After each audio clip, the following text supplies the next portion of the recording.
I'm Rebecca Daniels, 52 years old, and for 5 years I watched mediocre men get promoted while being told I was too young and needed more seasoning. But what my former boss did when I finally got the recognition I deserved was even worse. If you've ever been passed over for promotions you clearly deserved, been told you need to wait your turn while watching less qualified people advance, please let me know where you're watching from. And subscribe to join others who understand this type of professional betrayal. My career started 28 years ago in the most unlikely place, a cramped storage room converted into an office at Meridian Aerospace, a mid-sized defense contractor in Tucson. The smell of industrial adhesive and metal shavings drifted through the thin walls from the manufacturing floor, mixing with the perpetual burnt coffee aroma from the ancient break room percolator. I was 24. Fresh out of Arizona State with an engineering degree and a head full of dreams about designing aircraft systems that would push the boundaries of what was possible. My first mentor, Dr. Sarah Chen, was a brilliant propulsion engineer who took me under her wing despite having every reason to see me as competition. She had survived 30 years in aerospace as one of the few women in senior technical roles, and she taught me that excellence wasn't just about being good at your job. It was about being undeniably measurably better than everyone else, because that was the only way they couldn't ignore you. My first big break came during the Phoenix military contract crisis of 1998, when a critical guidance system failed spectral analysis just 6 weeks before delivery deadline. While senior engineers debated sending it back to the drawing board, I spent 72 hours straight in the test lab, surviving on vending machine sandwiches and determination, until I identified a resonance frequency issue that a simple damping modification could fix. When my solution not only saved the contract but improved performance by 12%, I felt that intoxicating rush of professional recognition, the moment when you realize your brain, your training, your persistence has created something valuable that only you could have created. Over the next decade, I built my reputation one impossible project at a time. The Meridian culture rewarded innovation and technical excellence, at least in theory. I led the team that developed the adaptive wing technology that became our signature product, earned 3 patents, and published papers that established Meridian as a leader in smart aerospace materials. My teams consistently delivered projects on time and under budget while maintaining the highest quality standards in the industry. I promoted from junior engineer to project manager to senior technical director, earning the respect of colleagues who initially saw me as the ambitious young woman who asked too many questions in meetings. I learned to speak the language of aerospace engineering with fluency, understanding the difference between criticality analysis and failure mode assessment, knowing when to push back on unrealistic timelines and when to accept stretch goals that would elevate everyone's performance. The recognition felt earned and genuine. The Excellence in Engineering Award 3 years running, invitations to speak at the International Aerospace Symposium, requests from competitors trying to poach me with offers I politely declined because Meridian felt like home. My golden period peaked around 2015, when I was promoted to Director of Advanced Systems at age 41, overseeing 60 engineers across 4 departments with a budget of $45 million. The executive conference room, where they offered me the position, had floor-to-ceiling windows overlooking the Sonoran Desert, and I remember thinking this was what professional fulfillment looked like, leading brilliant people to create technology that would make aircraft safer, more efficient, more capable. My division became the profit center of the company, consistently exceeding targets while maintaining industry-leading safety records. I felt valued, secure, and optimistic about eventually moving into the VP of Engineering role when my boss Tom Hendricks retired. Colleagues sought my opinion on strategic decisions. Junior engineers requested me as a mentor, and I had that rare professional satisfaction of knowing I was exactly where I belonged, doing work that mattered, surrounded by people who recognized my contributions. But corporate landscapes shift like desert weather, and the first subtle changes started when Meridian was acquired by Excelsior Defense Solutions in early 2016. The new parent company brought their own culture, their own priorities, and most significantly, their own ideas about leadership demographics. During the integration meetings, I noticed how the new executives from Excelsior seemed to listen differently when I spoke, polite attention rather than engaged interest, questions about implementation rather than vision. Tom Hendricks, who had been my strongest advocate, announced his retirement 18 months earlier than planned, citing philosophical differences with the new direction. The day that changed everything started like any other Tuesday. I arrived at 7:30 a.m., grabbed my usual dark roast from the break room that now served premium coffee in biodegradable cups instead of the old ceramic mugs, and settled into my corner office to review the quarterly engineering assessments that would determine this year's promotion cycle. The engineering management structure at Meridian had always been merit-based, at least on paper. Dr. Chen had taught me to document everything, so I had maintained detailed records of project outcomes, team performance metrics, and innovation benchmarks for every engineer in my division. The promotion discussion meeting was scheduled for 10 a.m. in Conference Room B, the one with the round table that was supposed to encourage collaborative decision-making rather than hierarchical presentations. I had spent the weekend preparing comprehensive evaluations for 12 engineers who deserved advancement, including 3 women and 2 engineers of color who had consistently exceeded performance expectations. The company culture had always prided itself on recognizing talent regardless of demographics. Though I had noticed that most senior leadership still looked remarkably similar, white men between 45 and 65 who had worked their way up through traditional aerospace career paths.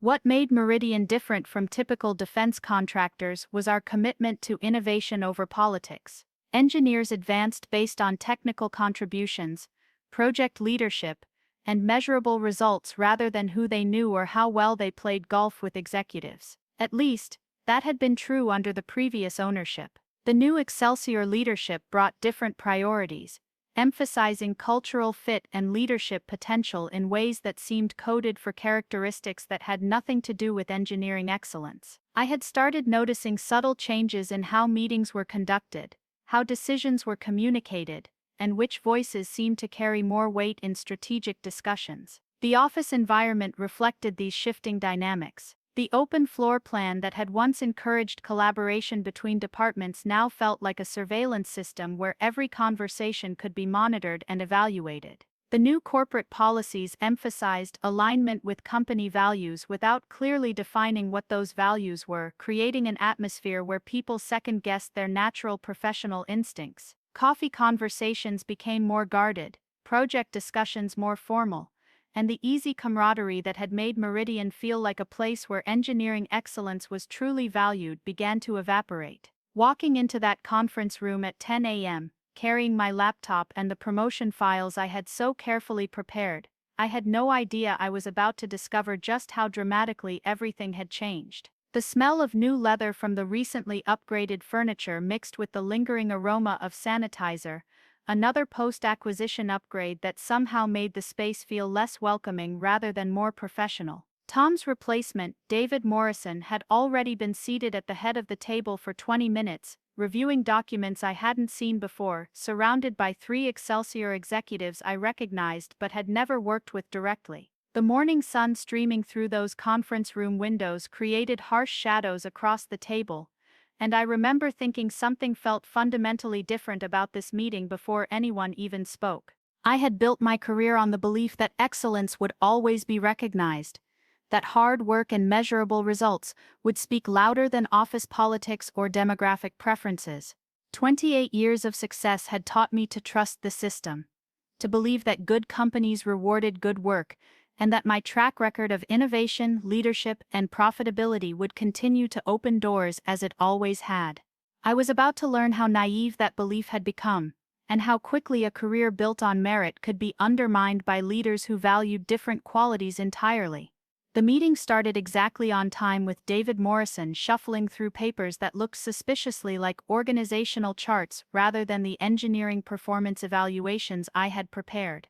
His voice carried the tone of someone delivering pre-planned remarks rather than engaging in collaborative discussion. "Rebecca, we need to talk about the leadership pipeline in your division and how it aligns with Excelsior's long-term strategic vision."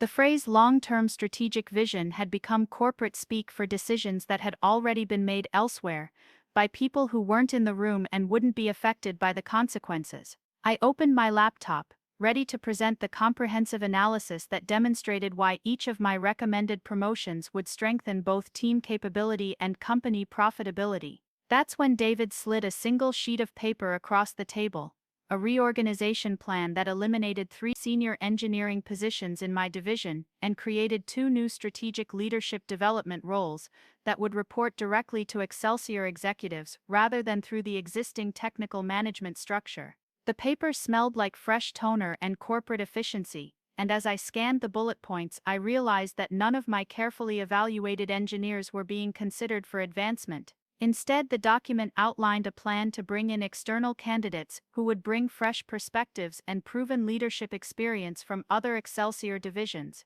The thing is, David continued, his voice carrying the practiced sympathy of someone who had delivered this message before, we need leaders who understand Excelsior's culture and can implement our proven methodologies across all technical divisions. Your team has done excellent work under the previous structure, but we need to evolve our approach to match corporate standards. The words corporate standards landed like a physical blow, because I understood immediately what they meant. My 28 years of aerospace expertise, my patents, my profit-generating innovations, my team's exceptional performance, none of it mattered if it didn't fit into boxes that had been designed somewhere else by people who had never solved a resonance frequency problem, or led a team through an impossible deadline.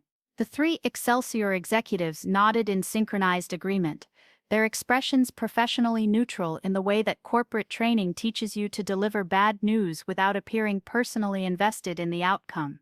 One of them, a woman named Patricia Wells who served as VP of Human Capital Integration, spoke next with the measured tone of someone reciting policy rather than engaging in discussion. We've identified several high-potential candidates from our Dallas and San Diego facilities who have experience with the leadership frameworks we're implementing company-wide. They'll be able to hit the ground running and ensure consistency across all Excelsior engineering divisions.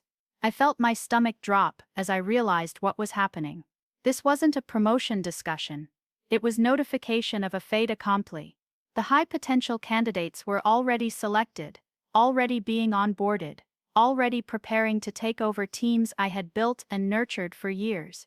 My carefully documented performance evaluations, my evidence-based recommendations for advancement, my deep knowledge of every project and every engineer in my division, all of it was being dismissed as irrelevant to the new corporate structure. What about the engineers in my division who have been developing toward these leadership roles? I asked, trying to keep my voice level and professional, despite the growing realization that this meeting was theater rather than decision-making. Jennifer Hawkins has been managing the Phoenix contract flawlessly for 18 months, and Marcus Rodriguez's innovation in materials testing has saved us over $2 million this fiscal year. They've earned these opportunities. David's response revealed the depth of the transformation taking place. Those are exactly the kinds of technical contributions we value, and they'll continue to be crucial in their current roles. But leadership requires different skill sets: strategic thinking, change management, cross-divisional collaboration. We need people who can see the bigger picture beyond individual projects. The implication was clear. I and my team were being categorized as technical specialists who lacked the broader business acumen necessary for real leadership, despite years of evidence to the contrary. The meeting continued for another 45 minutes, but the essential message had been delivered in those first 10.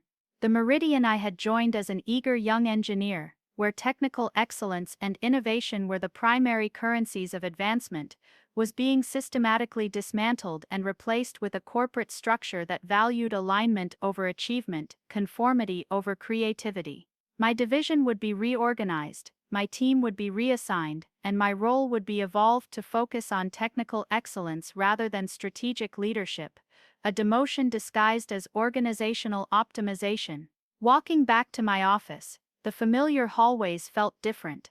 The photographs of successful project launches and team celebrations that lined the walls seemed like artifacts from a different era, reminders of a culture that was being methodically erased.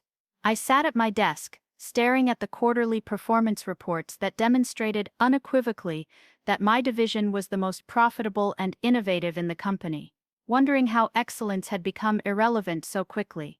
The desert sun streaming through my office window illuminated dust particles dancing in the air, and I remember thinking they looked like the remnants of something that had been broken apart, scattered, and could never quite be put back together the same way.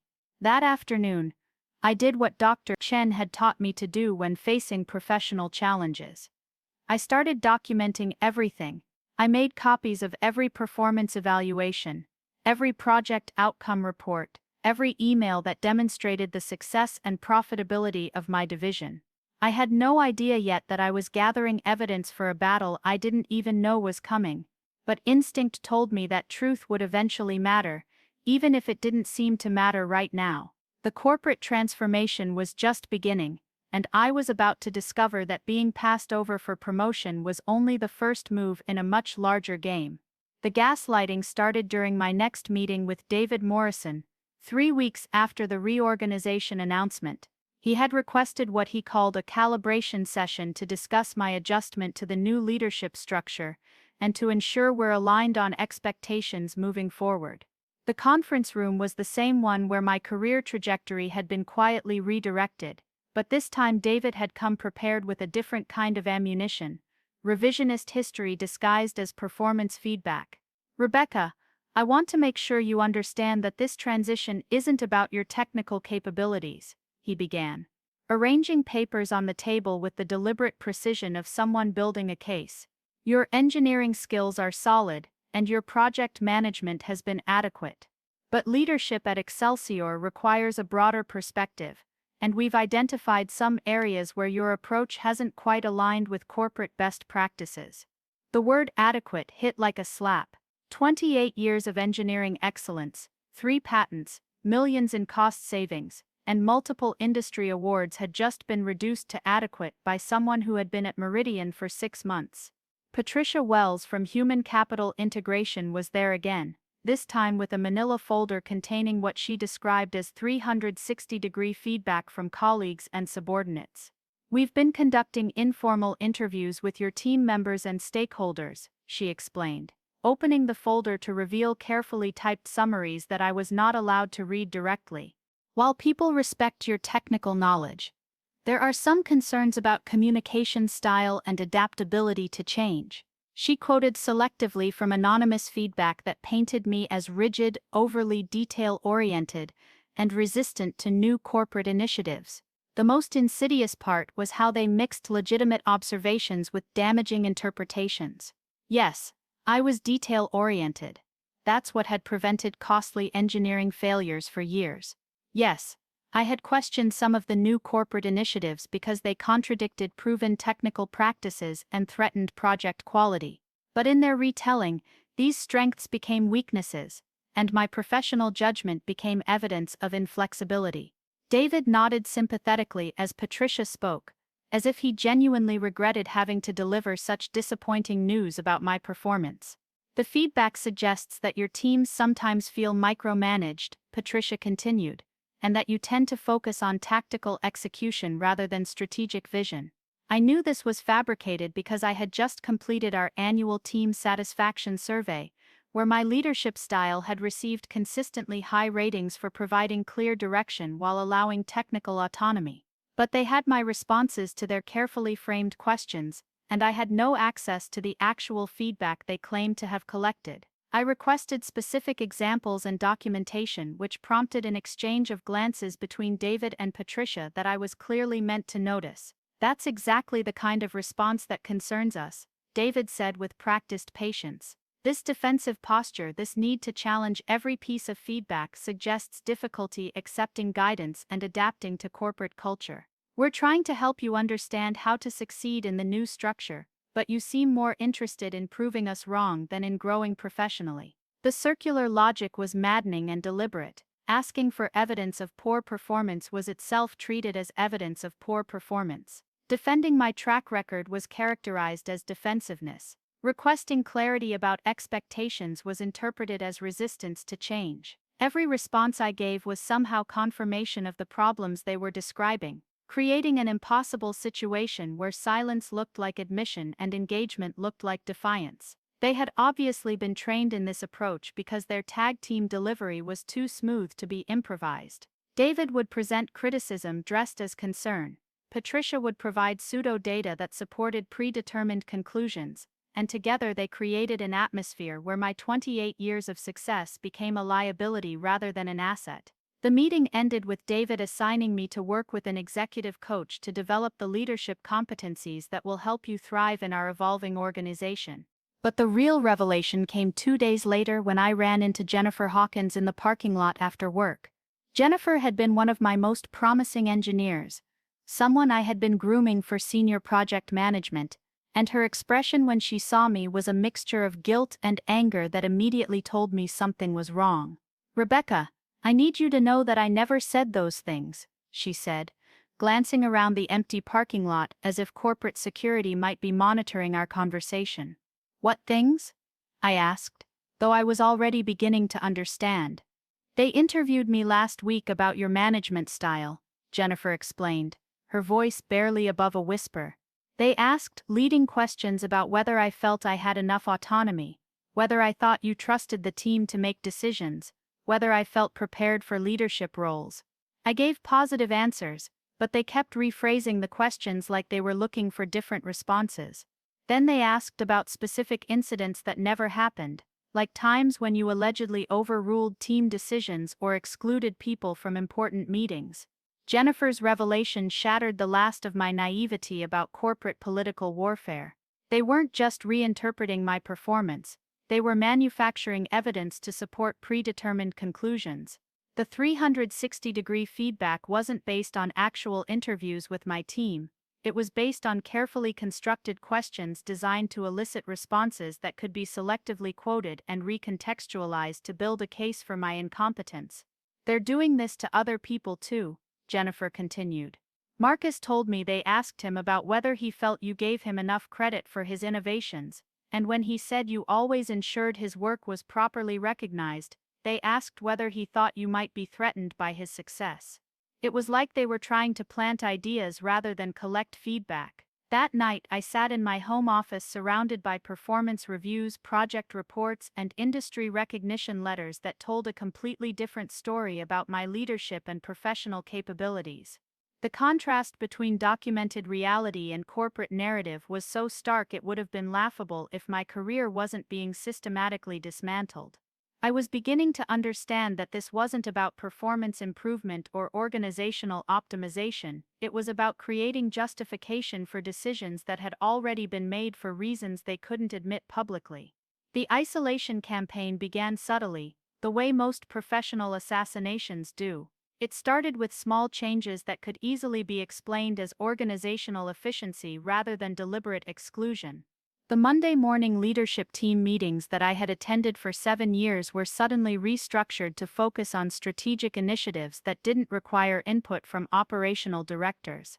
My calendar invitations to quarterly planning sessions were quietly removed, with David Morrison's assistant explaining that they were streamlining participation to essential stakeholders. Project status meetings for contracts I had managed for years were rescheduled to times when I had unmovable technical reviews. And when I requested agenda items or updates, I was told the information would be disseminated through appropriate channels. The technological aspects of isolation were particularly insidious because they could be attributed to system upgrades and security protocols rather than intentional sabotage. My access to the executive SharePoint folder was revoked during a security audit that somehow affected only my credentials. Email distribution lists were updated to exclude my address from strategic communications, and when I inquired about missing information, I was told there had been system glitches that were being worked on by IT. My keycard access to the executive conference rooms was downgraded without notification, leading to the humiliating experience of standing outside conference room while David Morrison and the Excelsior team conducted meetings about projects in my division. The most devastating part was watching my former allies distance themselves with the practiced neutrality of people who had decided which way the political winds were blowing. Colleagues who had sought my advice for years suddenly became too busy to return phone calls or discuss technical challenges that had previously been routine collaborations. The informal network of relationships that makes any organization actually function, the quick conversations in hallways, the collaborative problem-solving sessions, the mutual support that helps teams exceed their individual capabilities, began to evaporate as people calculated the professional risk of being associated with someone who was clearly out of favor. Marcus Rodriguez, one of my most talented engineers, stopped by my office one Thursday afternoon with the nervous energy of someone delivering bad news they didn't want to deliver. "Rebecca, I think you should know that they're asking questions about project decisions you made 2 years ago," he said, closing my office door behind him with unusual care. Patricia Wells scheduled individual meetings with everyone on our team to discuss process improvement opportunities, but the questions were all about your leadership during the Falcon missile guidance contract. The Falcon contract had been one of our most successful projects, delivered 3 months early and 15% under budget while exceeding all performance specifications. But Marcus explained that the questioning focused on moments when I had overruled initial design approaches that later proved ineffective, decisions that had ultimately saved the project but were now being reframed as evidence of authoritarian management style. They wanted to know if you had listened to alternative viewpoints, if you had explained your reasoning, if you had made people feel heard even when you disagreed with their approaches. "What did you tell them?" I asked, though I was beginning to understand that the specific content of Marcus's responses mattered less than the fact that the investigation was happening at all. "I told them the truth. That you saved that contract by recognizing the design flaw that the rest of us missed, and that your decision-making process was exactly what senior technical leadership should look like. But they seemed more interested in whether I felt comfortable disagreeing with you than in whether your decisions had been correct." Marcus paused, looking out my office window toward the manufacturing floor where the systems we had designed were being assembled into aircraft that would serve for decades. "The thing is, Rebecca, I got the impression they weren't looking for information. They were looking for confirmation of something they already believed." That afternoon I discovered that my project files were being audited by a team of external consultants who had been granted access to confidential technical documents without my knowledge. When I inquired about the audit scope and timeline, David Morrison explained that Excelsior was conducting routine quality assurance reviews across all technical divisions to ensure compliance with corporate standards.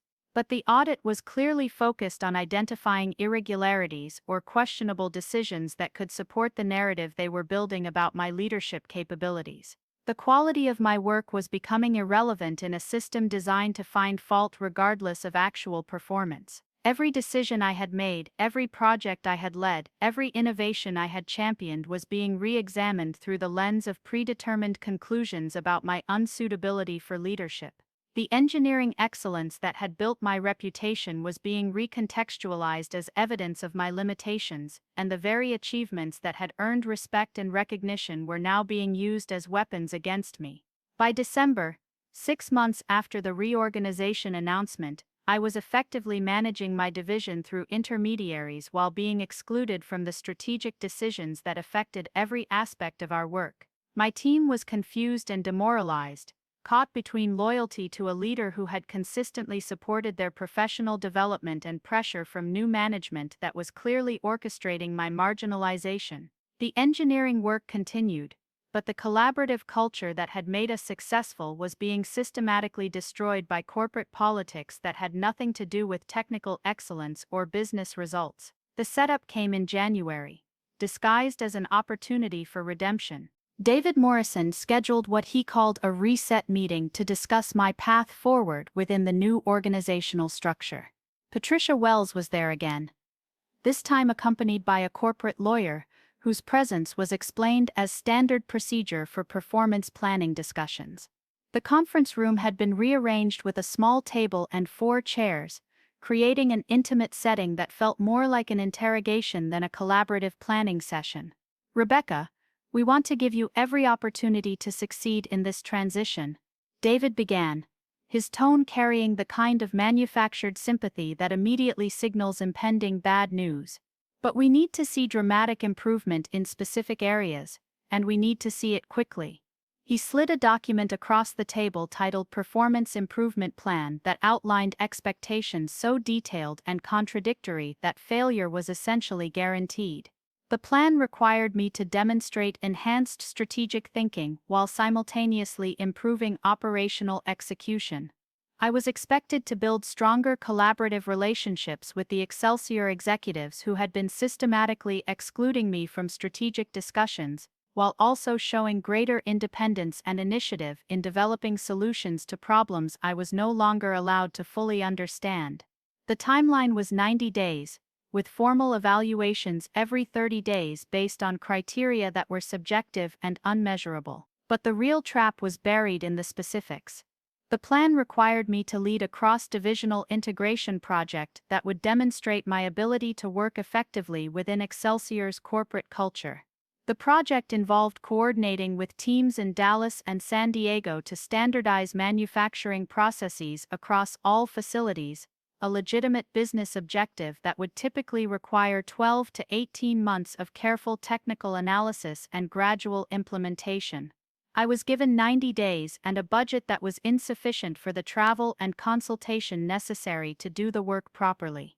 Patricia Wells presented this impossible assignment as a developmental opportunity. This project will give you the chance to showcase your strategic leadership capabilities and build relationships with colleagues across the Excelsior network, she explained, as if the timeline and resource constraints were motivational challenges rather than deliberate sabotage. Success here will demonstrate that you can operate effectively at the enterprise level and think beyond the limitations of a single facility. The corporate lawyer, introduced as Thomas Bradley from Excelsior's Legal Affairs Division, was there to ensure I understood the consequences of failing to meet the performance plan requirements. "We want to be completely transparent about expectations and outcomes," he said, with the measured precision of someone who wrote disclaimers for a living. "This plan represents a significant investment in your professional development, and we need to see measurable progress within the specified timeframes. Failure to achieve the outlined objectives will necessarily trigger further performance management actions." I understood immediately that this was a termination process, disguised as professional development. The performance plan was designed to create documented evidence of my inability to meet corporate expectations, providing legal justification for whatever action they intended to take. The impossible timeline, insufficient resources, and contradictory requirements ensured that failure was inevitable, regardless of my effort or capability. But I also realized that they needed my cooperation to make this charade legitimate. They needed me to sign the performance improvement plan, to acknowledge the validity of their concerns, to participate in my own professional destruction. If I refused to sign, they would characterize that as further evidence of my inability to accept feedback and work collaboratively. If I signed and inevitably failed to meet impossible requirements, they would have documentation that I had been given every opportunity to succeed. "I need time to review this thoroughly before I can respond," I said, buying myself the weekend to consult with the employment attorney that Jennifer Hawkins had quietly recommended through a mutual friend who worked at a different aerospace company. This represents a significant shift in my role and responsibilities, and I want to make sure I understand all the implications before I commit to the plan. David's response revealed the pressure they were under to complete this process quickly. "Of course, but we need your decision by Monday. The project timeline doesn't allow for extended deliberation, and we need to know if you're prepared to embrace this opportunity, or if we need to consider alternative approaches." The phrase "alternative approaches" was clearly meant to sound like a threat, and the artificial urgency was designed to prevent me from seeking outside counsel or fully understanding my options. That weekend, I met with attorney Sarah Kim in her downtown Tucson office, bringing copies of every document, email, and performance evaluation I had collected over the past 8 months. Sarah specialized in employment law with particular expertise in executive termination cases, and she listened to my story with the kind of focused attention that immediately told me she had seen this pattern before. "They're following a very specific playbook," Sarah explained after reviewing my documentation. "Create a paper trail that suggests performance problems, isolate you from normal business operations, then offer a performance improvement plan with impossible requirements. When you inevitably fail to meet those requirements, they have legal justification for termination and protection against wrongful dismissal claims. She paused, studying the timeline I had constructed of corporate actions since the acquisition. The question is whether they're doing this because they want you gone for legitimate business reasons they can't articulate publicly, or because they're clearing space for specific people they want to install in leadership positions. Sarah's analysis crystallized what I had been sensing but couldn't quite formulate. This wasn't really about my performance or capabilities. This was about corporate restructuring that required the removal of existing leaders who didn't fit the demographic or cultural profile that Excelsior preferred for senior positions. My technical excellence, my track record of innovation, my team's exceptional performance, none of it mattered because the decision to remove me had been made for reasons that had nothing to do with merit. The good news, Sarah continued, is that they're being so systematic about building their case that they're creating evidence of their own discriminatory intent. The timing, the impossible requirements, the manufactured performance issues, it's all documentation that you were targeted for removal rather than legitimately coached for improvement. She recommended that I sign the performance improvement plan, but with a carefully worded response that preserved my legal options while appearing to cooperate with their process. Monday morning, I walked into David Morrison's office with a 2-page response that acknowledged the performance plan while raising questions about resource allocation, timeline feasibility, and success metrics. I had Sarah Kim's business card in my wallet and a digital recorder in my briefcase, and for the first time in months, I felt like I had some measure of control over my professional destiny. The corporate game was rigged, but at least now I understood the rules and had begun preparing my own strategy for playing it. The ultimatum came on a Friday afternoon in March, delivered with the kind of corporate theater that was clearly designed to emphasize power dynamics rather than facilitate genuine communication. David Morrison's assistant had scheduled a transition planning meeting for 4:30 p.m., ensuring that it would be the last business of the week and that I would have the weekend to process the conversation and consider my options. The conference room was arranged with Patricia Wells and Thomas Bradley flanking David at one end of the table, while a single chair was positioned at the opposite end, a staging that would have been laughably obvious if my career wasn't being held hostage. "Rebecca, I think we all hoped this conversation would go differently," David began, his voice carrying the practiced regret of someone who had delivered this script before. "But after reviewing your progress on the integration project and consulting with stakeholders across the organization, we've reached the conclusion that this isn't the right fit for either party." He slid a manila envelope across the table with the kind of ceremonial precision that suggested this moment had been choreographed well in advance. The envelope contained a separation agreement that was clearly the product of extensive legal preparation. They were offering 18 months of salary continuation, extended health benefits, and a significant cash payment in exchange for a comprehensive non-disclosure agreement and a waiver of all potential legal claims against Excelsior and Meridian. The numbers were substantial enough to suggest they understood the legal vulnerability of their position, but the terms were designed to ensure my permanent silence about everything I had witnessed and experienced. Patricia Wells took over the presentation with the smooth efficiency of someone who specialized in corporate terminations disguised as mutual agreements. "We've structured this package to provide you with significant financial security while you explore your next career opportunity," she explained, opening her own copy of the agreement to reference specific sections. "The 18-month salary continuation is substantially more generous than standard severance, and the additional compensation reflects our appreciation for your years of service and our desire to ensure a smooth transition." But the real message was delivered by Thomas Bradley, whose presence made clear that this was a legal negotiation rather than a personnel discussion.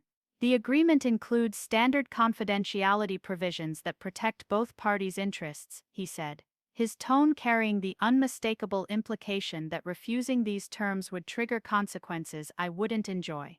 "It's important to understand that accepting this package represents a clean break that allows everyone to move forward without ongoing complications or misunderstandings." The phrase "ongoing complications" was obviously legal code for potential litigation, and Bradley's emphasis made clear that they were offering money to prevent me from telling my story publicly or challenging their actions through the courts. The non-disclosure agreement was comprehensive, prohibiting me from discussing my experiences at Meridian or Excelsior with potential employers, industry colleagues, media representatives, or anyone else who might use the information in ways that could damage corporate reputations. I read through the agreement carefully while they watched, noting the clauses that would prevent me from warning other professionals about the corporate culture I had experienced, or advising potential acquisitions targets about Excelsior's management practices. The document was thorough enough to suggest they were concerned about multiple potential sources of exposure, not just employment law violations, but broader patterns of behavior that could create public relations problems or regulatory scrutiny. "I need time to review this with my attorney," I said, closing the folder and maintaining eye contact with David, despite the obvious effort to intimidate me into immediate compliance. "This represents a significant life decision, and I'm not prepared to make that kind of commitment without proper legal counsel." David's response revealed the timeline pressure they were operating under. "Of course, but I should mention that this offer expires at close of business on Wednesday. Beyond that point, we'll need to pursue standard termination procedures, which would obviously result in a much less favorable outcome for everyone involved." The artificial deadline was clearly designed to prevent thorough legal review, but it also suggested that they needed this situation resolved quickly for reasons that probably had nothing to do with my individual case. Additionally, Patricia Wells added, "We should mention that we've already identified your replacement for the Director of Advanced Systems position. Jennifer Hawkins will be transitioning into an interim role while we conduct a formal search for permanent leadership. We wanted you to hear that from us directly rather than through office rumors." The revelation that Jennifer was being promoted into my position was clearly intended to sting, but it actually confirmed what I had suspected about their timeline and priorities. That weekend, I spent 8 hours in Sarah Kim's office, analyzing every clause of the separation agreement and developing a comprehensive strategy for protecting my interests while exposing the systemic problems I had witnessed. Sarah had been researching Excelsior's acquisition history and had discovered a pattern of similar executive departures at other companies they had purchased. "You're not the first senior technical leader they've removed using these tactics," she explained, showing me news articles and LinkedIn profiles that told remarkably similar stories of experienced professionals being marginalized and eliminated after acquisitions. "The question," Sarah continued, "is whether you want to take their money and disappear quietly, or whether you want to fight this publicly and potentially help other people avoid similar treatment." She had identified 3 other aerospace professionals who had been terminated by Excelsior under questionable circumstances, and she believed a coordinated legal challenge could expose patterns of discriminatory behavior that individual cases couldn't establish. But she also warned me about the personal costs of refusing their offer. "They're clearly prepared to make your life difficult if you don't cooperate," Sarah explained.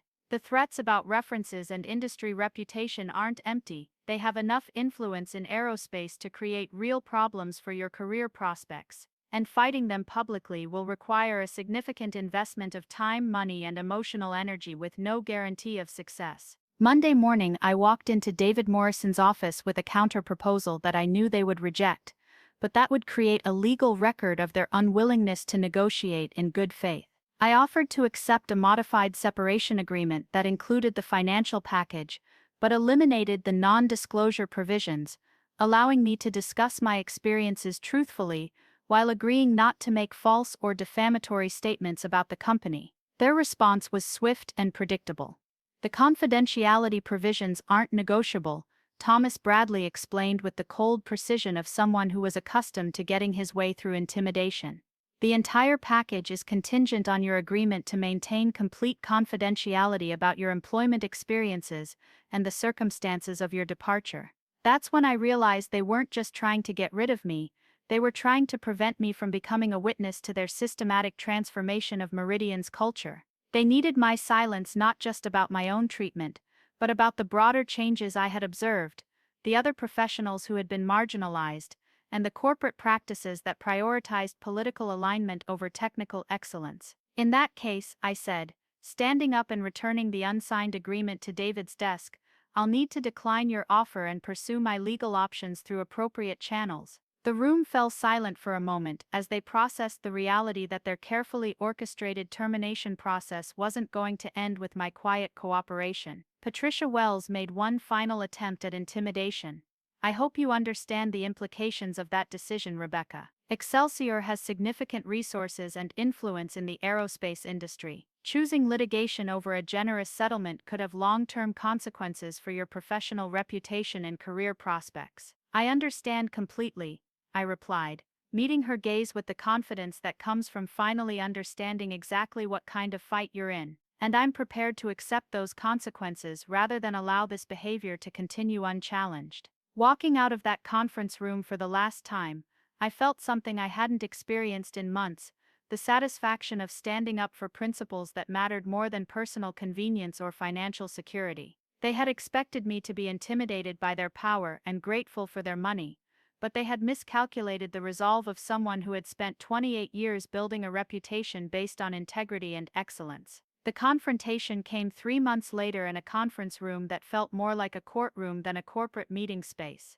The neutral venue was the law offices of Hartman and Associates, chosen by mutual agreement for the mediation that both sides hoped would resolve my wrongful termination claim without the publicity and expense of a full trial. The morning sun streamed through floor-to-ceiling windows that overlooked downtown Phoenix, casting harsh shadows across a mahogany table where the future of my career and Excelsior's liability would be determined by documents, witnesses, and the careful presentation of evidence that had taken months to assemble. David Morrison and Patricia Wells sat with their legal team on one side of the table, their expressions professionally neutral in the way that corporate executives learn to mask anxiety during high-stakes negotiations. Thomas Bradley was flanked by 2 additional attorneys from Excelsior's National Legal Department, their presence indicating that this case had escalated far beyond a routine personnel dispute. Across from them, Sarah Kim had assembled her own team, including an employment law specialist from Phoenix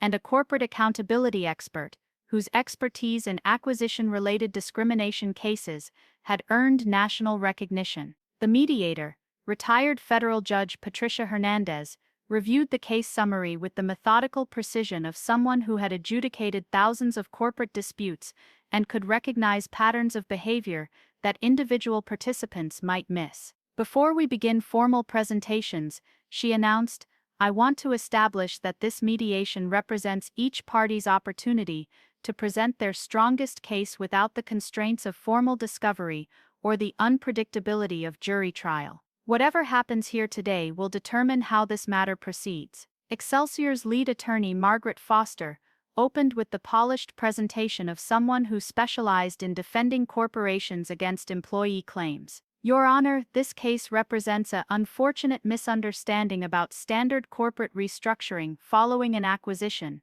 she began, arranging exhibits that portrayed my termination as part of routine organizational optimization rather than targeted discrimination.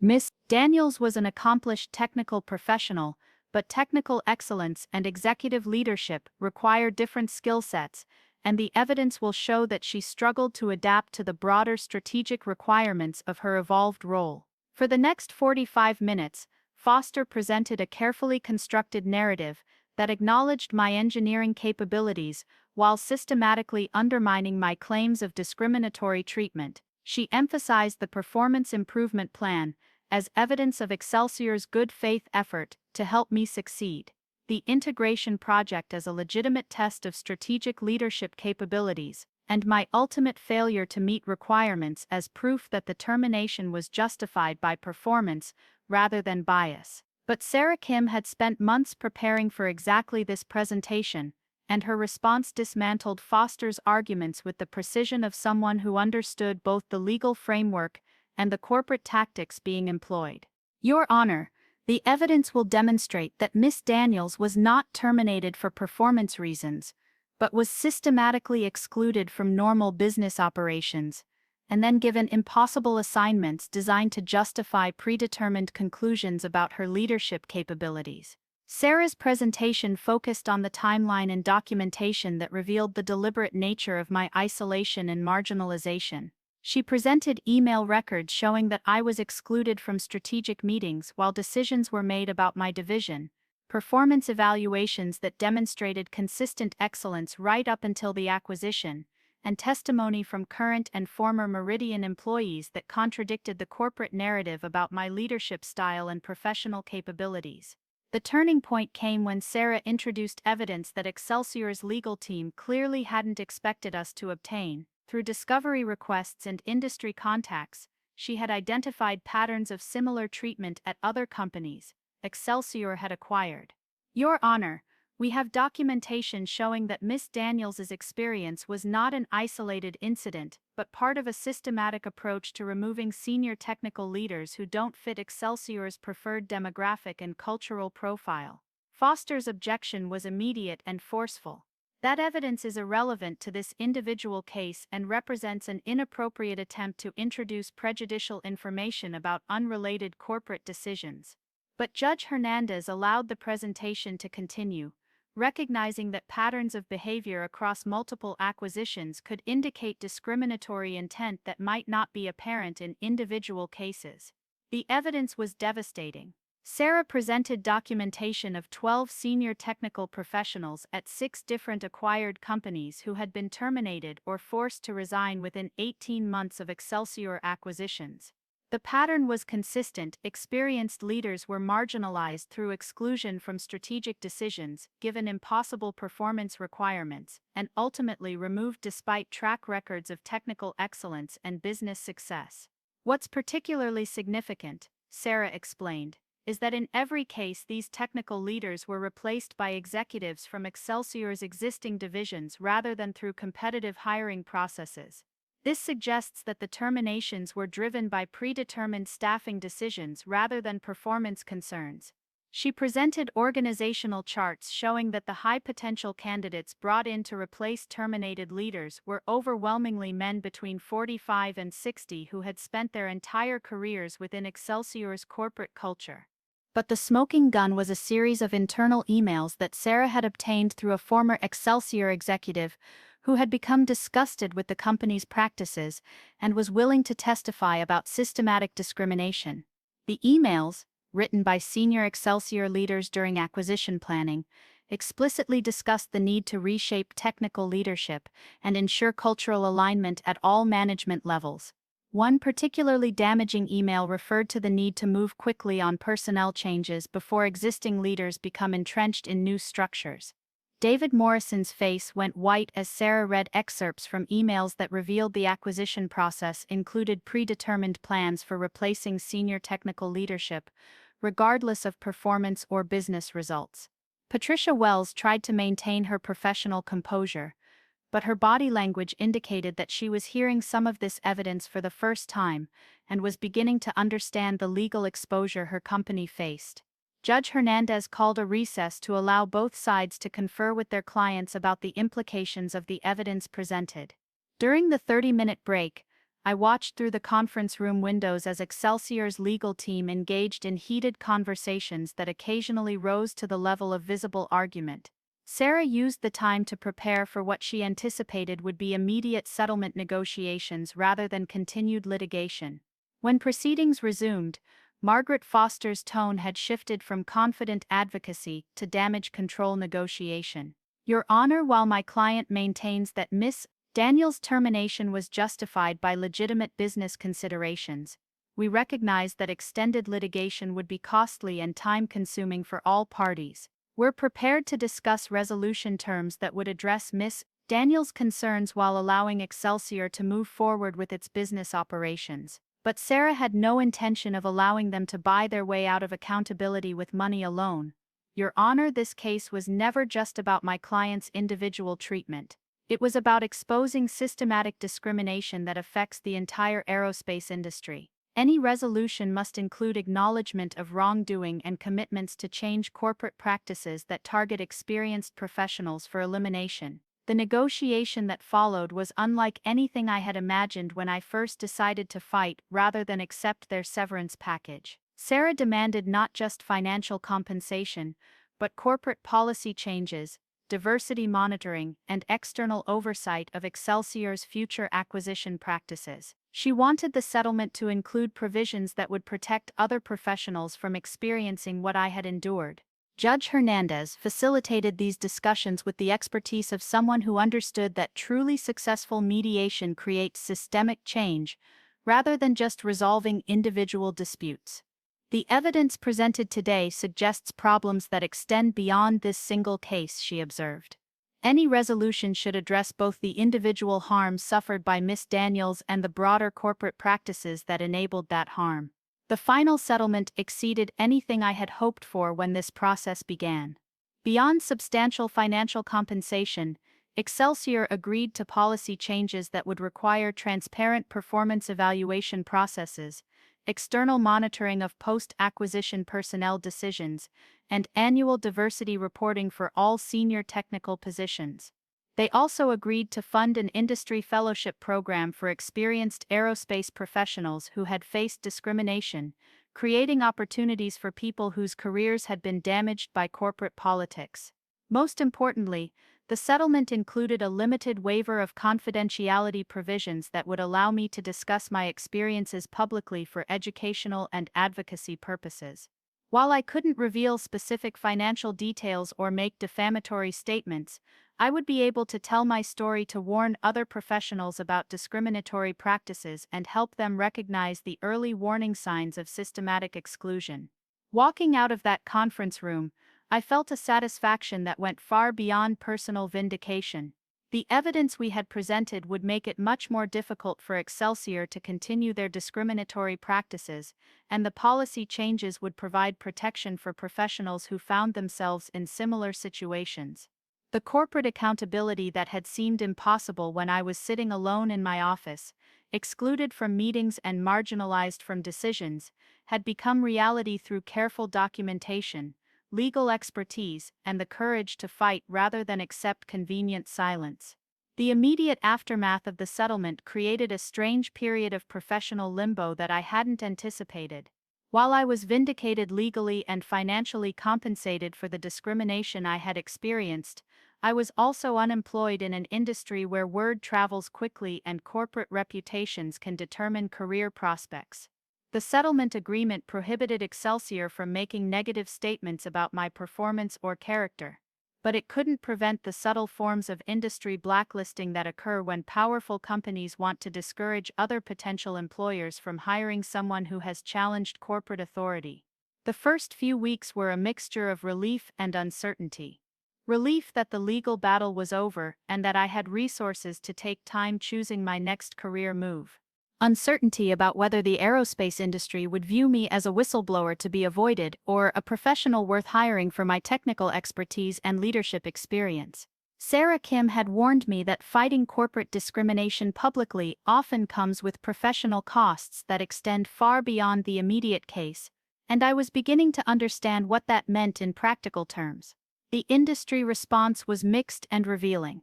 Several senior aerospace executives reached out privately to express support for my actions and share their own experiences with corporate discrimination and questionable acquisition practices. These conversations confirmed that my experience at Meridian wasn't unique, and that many experienced professionals had witnessed similar systematic exclusion of senior technical leaders who didn't fit new ownership's preferred demographics or cultural profiles. But I also discovered that some companies were reluctant to interview someone who had successfully challenged wrongful termination, regardless of the merits of the case. 3 potential opportunities disappeared after initial expressions of interest, with human resources departments citing concerns about cultural fit or questions about long-term commitment that were clearly code for discomfort with my legal history. The message was subtle but clear. Professionals who stand up for their rights, even when they're legally vindicated, can become too risky to hire in an industry where corporate relationships matter more than individual justice. The turning point came when I was contacted by Elena Rodriguez, CEO of Pinnacle Aerospace Systems, a mid-sized defense contractor that specialized in advanced materials research. Elena had followed my case through industry publications and legal newsletters, and she was looking for someone with my technical background to lead their new smart materials division. "Rebecca, what happened to you at Meridian could happen to any of us," she said, during our first phone conversation. But what you did about it shows exactly the kind of leadership and integrity I want in my senior team. Pinnacle was different from the traditional aerospace giants where I had spent my career. Founded 15 years earlier by three engineers who had left established companies to pursue innovative approaches to materials science, Pinnacle had grown by focusing on technical excellence rather than corporate politics. The company culture emphasized collaborative problem-solving, transparent communication, and merit-based advancement, values that had become so rare in my experience that they felt almost revolutionary. Elena offered me the position of Vice President of Advanced Materials, with responsibility for building a division that would develop next-generation aerospace applications for smart materials technology. The role combined technical leadership with business development, requiring me to work directly with military and commercial customers, while managing a team of researchers and engineers who were pushing the boundaries of what was possible in materials science. More importantly, Elena made clear that my experience fighting corporate discrimination was viewed as an asset rather than a liability.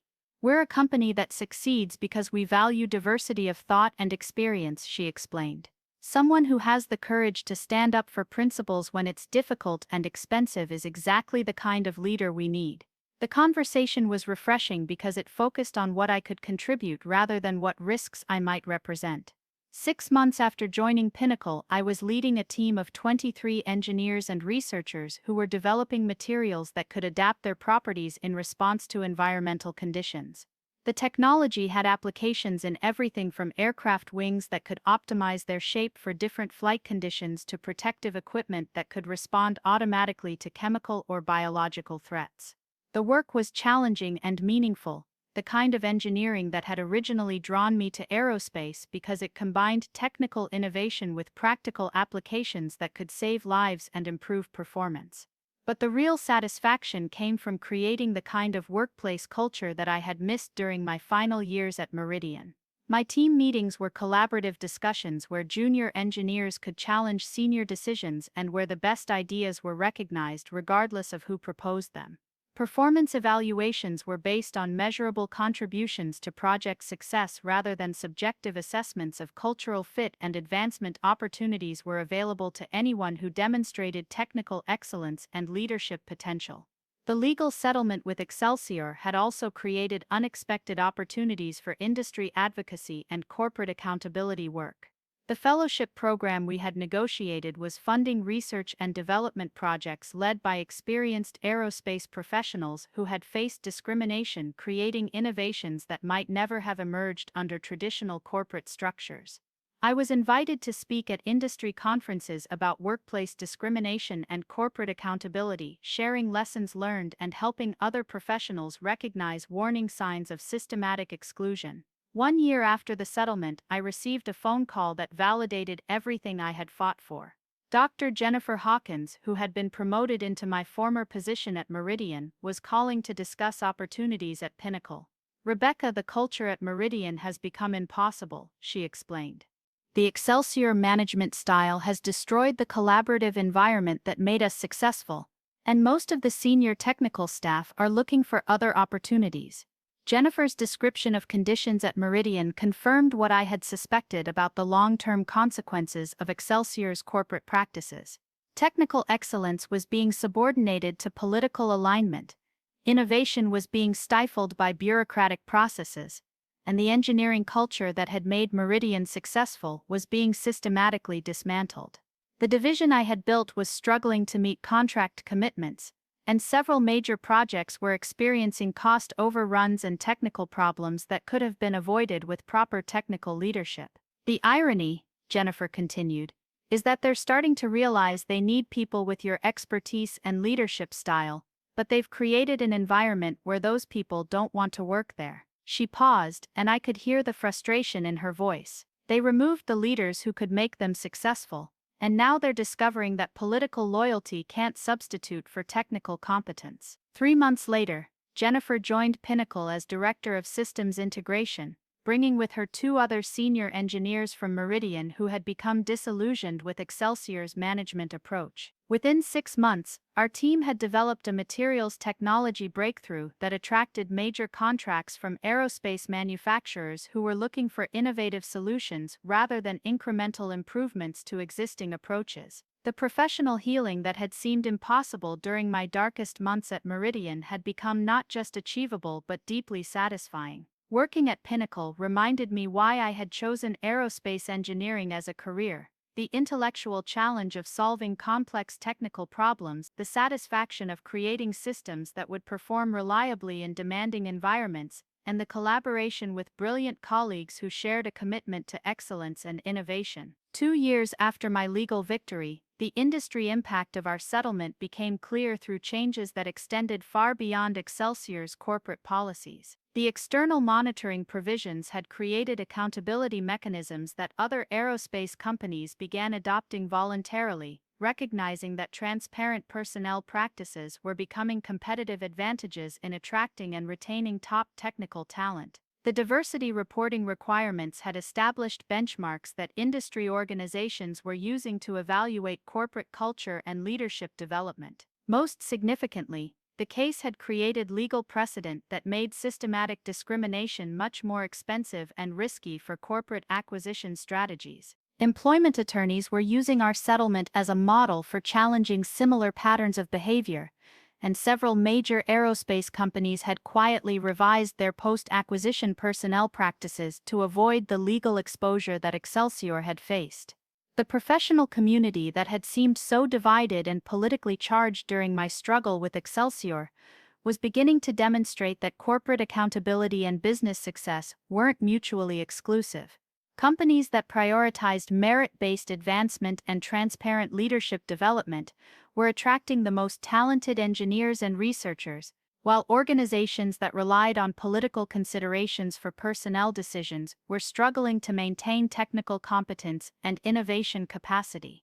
Looking back on the experience now, I realize that my fight against corporate discrimination wasn't just about personal vindication or individual justice. It was about preserving the kind of workplace culture that allows technical excellence to flourish, where innovations emerge from collaborative problem-solving rather than political maneuvering, and where experienced professionals can contribute their expertise without fear of systematic exclusion based on demographics or corporate politics. The aerospace industry, like many technical fields, depends on the accumulated knowledge and experience of professionals who have spent decades developing expertise that can't be easily replaced or replicated. When corporate practices systematically exclude those professionals for reasons unrelated to performance or capability, the entire industry suffers from reduced innovation, increased technical risks, and diminished competitive capacity. The struggle I experienced at Meridian was ultimately about more than age discrimination or corporate politics. It was about the fundamental question of whether technical excellence and professional integrity would continue to be valued in an industry that was becoming increasingly dominated by financial considerations and corporate consolidation.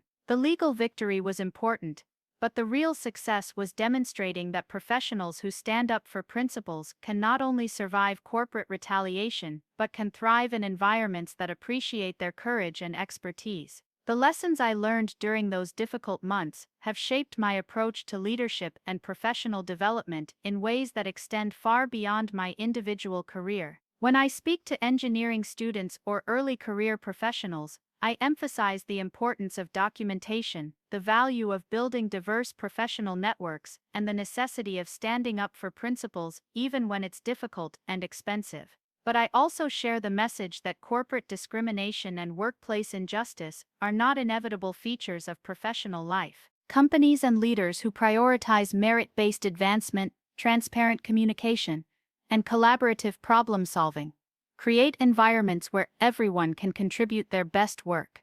The challenge is recognizing those environments and supporting the leaders who create them, while also holding accountable the organizations and executives who prioritize political considerations over professional excellence. The phone call that changed everything came on a Tuesday morning in March, exactly 3 years after my legal settlement with Excelsior. I was in my office at Pinnacle, reviewing proposals for our latest smart materials contract, when Elena Rodriguez knocked on my door with an expression that immediately told me something significant was happening. "Rebecca, I just got off the phone with the board," she said, closing the door behind her with unusual care. "We need to talk about an opportunity that I think you'll find interesting." Elena explained that Meridian Aerospace, my former company, was in serious financial trouble.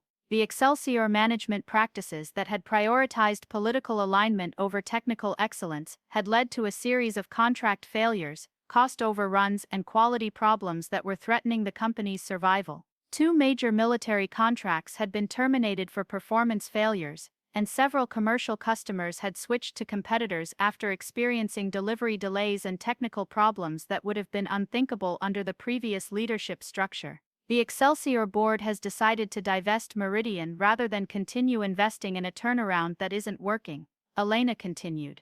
They're looking for an acquisition partner who can restore technical credibility and repair customer relationships that have been damaged by 3 years of management failures. She paused, studying my expression as the implications became clear. Pinnacle has been approached about acquiring Meridian's Advanced Systems division, and the board wants you to lead the due diligence process. The irony was staggering. The company that had systematically excluded me from strategic decisions was now potentially going to be acquired by the company where I had rebuilt my career, and I was being asked to evaluate whether the division I had originally built was worth purchasing. The technical teams I had trained, the innovations I had championed, and the manufacturing processes I had developed were all part of the assets being offered for sale. But Elena's next revelation was even more surprising. "Rebecca, there's something else you should know. The Meridian board has asked specifically whether you would consider returning as CEO if we complete the acquisition. They recognize that you understand the technology, the customers, and the operational challenges better than anyone else, and they believe you're the only person who can restore the company's reputation in the aerospace community." The conversation that followed was unlike anything I had experienced in my 30-year career. Elena and I discussed the possibility of not just returning to my former workplace, but returning as the senior executive responsible for rebuilding everything that had been damaged by the corporate practices I had fought against.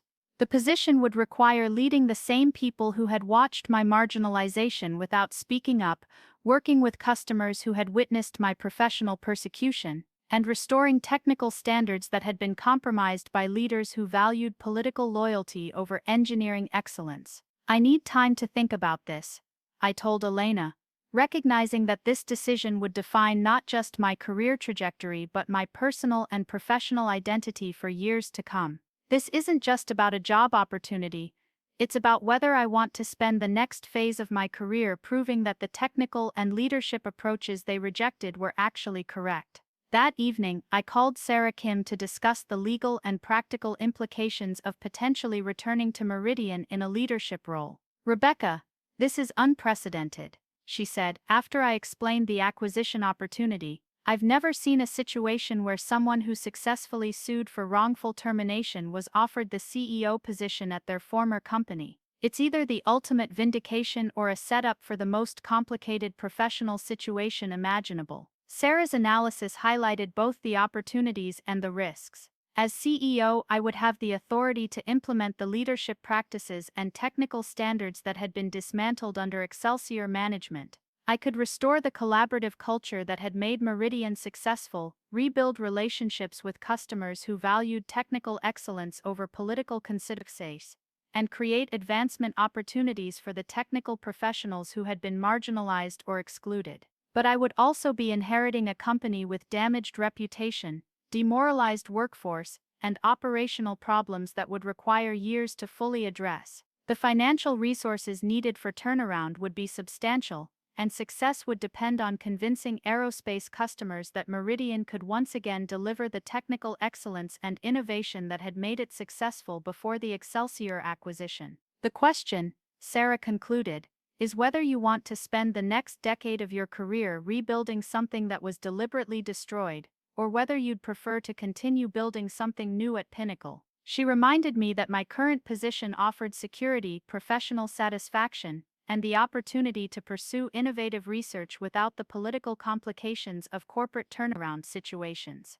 Over the next 2 weeks, I conducted the due diligence evaluation that would determine whether Pinnacle should acquire Meridian's Advanced Systems division.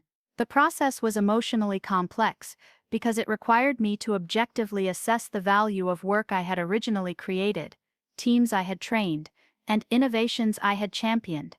Walking through the Meridian facilities for the first time in 3 years felt like visiting a place I had known in a previous life, familiar but fundamentally changed by experiences that had transformed both the organization and my relationship to it. The technical assessment confirmed what Eleni and I had suspected. The engineering talent was still exceptional, but the management structure imposed by Excelsior had created inefficiencies and communication problems that were preventing the teams from performing at their previous levels. Quality control processes had been modified to meet corporate compliance requirements that actually reduced effectiveness, and the collaborative culture that had driven innovation had been replaced by hierarchical decision-making that slowed development cycles and reduced creative problem-solving. More importantly, conversations with current Meridian employees revealed widespread recognition that the Excelsior management approach had failed and that technical leadership was necessary for the company's survival.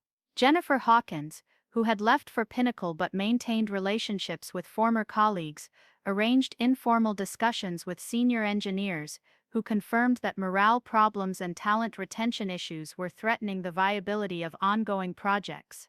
"Rebecca, we need someone who understands what made this place special and has the authority to restore it," explained Marcus Rodriguez, who had remained at Meridian despite multiple offers from competitors. "The current management doesn't understand aerospace engineering culture, and they've created systems that work against technical excellence rather than supporting it." The acquisition negotiations were completed in 6 weeks, with Pinnacle purchasing Meridian's Advanced Systems division for significantly less than its historical value, a reflection of the damage that 3 years of inappropriate management had created. But the real negotiation was Elena's offer for me to lead the combined organization as president and CEO, with full authority to restructure operations, rebuild corporate culture, and restore technical standards that would make the company competitive again. "Rebecca, this is your opportunity to prove that technical excellence and collaborative leadership aren't just nice theories, they're business strategies that create value and competitive advantage," Elena said, as we finalized the leadership transition plan. "You have the chance to demonstrate that the workplace culture you fought for isn't just morally right, it's economically superior to the corporate practices that nearly destroyed this company." The decision to accept the CEO position was ultimately about more than personal vindication or professional advancement. It was about the opportunity to implement on a large scale the leadership principles and technical standards that I had always believed were necessary for sustainable success in aerospace engineering. The chance to rebuild teams, restore customer relationships, and create innovations that would benefit the entire industry was worth the personal and professional risks of taking responsibility for a complicated turnaround situation. My first day as CEO of the newly reconstituted Meridian Aerospace was simultaneously familiar and surreal. I was sitting in the same executive conference room where David Morrison had delivered news of my marginalization, but now I was leading the strategic planning session that would determine the company's future direction. The desert sunlight streaming through those floor-to-ceiling windows illuminated a completely different kind of meeting, one focused on technical innovation, collaborative problem-solving, and merit-based advancement rather than political alignment and corporate compliance. The management team I assembled included several former Meridian engineers who had left during the Excelsior period, Pinnacle researchers who brought expertise in advanced materials, and new hires from throughout the aerospace industry who were attracted by the opportunity to work in an environment that prioritized technical excellence. Jennifer Hawkins returned as Vice President of Engineering, Marcus Rodriguez became Director of Materials Research, and Dr. Sarah Chen, my original mentor, agreed to serve as Senior Technical Advisor despite her official retirement. The first 90 days were focused on what I called cultural restoration, rebuilding the collaborative relationships, transparent communication, and innovation-focused environment that had made Meridian successful before the acquisition. We eliminated the hierarchical approval processes that had slowed decision-making, restored direct communication between engineering teams and customers, and implemented performance evaluation systems based on measurable contributions to technical excellence and business success. The results exceeded our most optimistic projections. Within 6 months, we had secured 3 major contracts that had been lost during the Excelsior period, and our customer satisfaction ratings had improved from below industry average to among the highest in aerospace manufacturing. More significantly, our technical teams were developing innovations at a pace that attracted attention from throughout the industry, creating competitive advantages that allowed us to win contracts based on capability rather than price. The turnaround success attracted media attention that focused on the narrative of returning to rebuild something that had been deliberately damaged. Business publications wrote about the case as an example of how corporate culture affects business performance, and industry analysts cited our experience as evidence that technical expertise and collaborative leadership create sustainable competitive advantages in knowledge-based industries. But the real satisfaction came from creating opportunities for professionals who had been marginalized or excluded by corporate practices that prioritized politics over performance. We hired several senior engineers who had faced age discrimination at other companies, promoted women and engineers of color to leadership positions based on technical excellence, and created mentorship programs that ensured experienced professionals could share knowledge with early career engineers. 2 years after taking the CEO position, Meridian was recognized as the fastest-growing aerospace company in our market segment, with innovations in smart materials and adaptive systems that were setting industry standards for performance and reliability. We had restored customer relationships that had taken decades to build originally, recruited top technical talent from throughout the industry, and created a workplace culture that was studied by business schools as an example of how technical excellence and collaborative leadership support each other. The success wasn't just measured in financial metrics or business growth, though both were substantial. It was measured in the satisfaction of proving that the workplace culture I had fought for wasn't just personally important, it was a business strategy that created value for customers, opportunities for employees, and innovations that advanced the entire aerospace industry. Standing in my office 5 years after the legal settlement that had seemed like the end of my career at Meridian, I was looking out those same windows at the Sonoran Desert while reviewing plans for expanding our research facilities and adding 200 new engineering positions over the next 3 years. The company that had systematically excluded me for being too young and lacking strategic vision was now being led by someone who had proven that technical expertise, collaborative leadership, and professional integrity weren't obstacles to business success. They were the foundation for sustainable competitive advantage in industries that depend on innovation and excellence. The transformation wasn't just professional, it was personal validation that standing up for principles, even when it's difficult and expensive, can lead to outcomes that exceed what seems possible when you're in the middle of fighting for your professional survival. The corporate discrimination that had seemed so destructive and insurmountable had ultimately created opportunities to demonstrate leadership capabilities and implement cultural changes that wouldn't have been possible under different circumstances. Looking back on everything that happened, the systematic exclusion, the legal battle, the industry challenges, and the ultimate vindication, I realized that the most important lesson wasn't about corporate accountability or employment law. It was about the importance of believing that technical excellence and professional integrity create value that eventually gets recognized, even when it takes longer and costs more than anyone anticipates. When young engineers ask me for career advice, I tell them that workplace injustice and corporate discrimination are real problems that require courage and persistence to address. But I also tell them that companies and leaders who prioritize merit-based advancement, transparent communication, and collaborative problem-solving create opportunities for everyone to contribute their best work. The challenge is recognizing those environments, supporting the people who create them, and sometimes having the courage to fight for the principles that make them possible. The aerospace industry, like all technical fields, succeeds when experience and innovation work together to solve complex problems that matter for society. that requires workplace cultures where age is valued as expertise rather than treated as liability, where diverse perspectives are sought rather than excluded, and where technical excellence is the primary criterion for advancement and recognition. My experience at Meridian, both the discrimination I faced and the leadership opportunity I eventually earned, taught me that individual professionals have more power than they often realize to influence corporate culture and industry standards. Sometimes that power requires legal action and public accountability. Sometimes it requires building alternative organizations that demonstrate better approaches.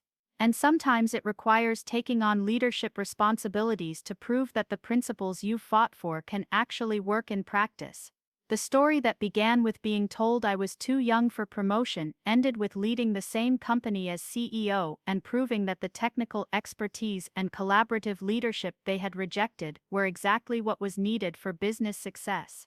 But the real outcome wasn't personal vindication, it was the demonstration that workplace cultures based on merit, integrity, and technical excellence aren't just morally preferable, they're competitively superior to organizations that prioritize politics over performance. If you've experienced workplace discrimination, been passed over for promotions you clearly deserved, or watched less qualified people advance while you were told to wait your turn, I want you to know that standing up for yourself isn't career suicide, it's career development. Document everything. Seek legal counsel when necessary. And remember that companies and leaders who value technical excellence and professional integrity are looking for people who have the courage to fight for those principles. The aerospace industry needs experienced professionals who understand that innovation comes from collaboration, that diversity of thought improves problem solving, and that technical excellence requires workplace cultures where merit determines advancement.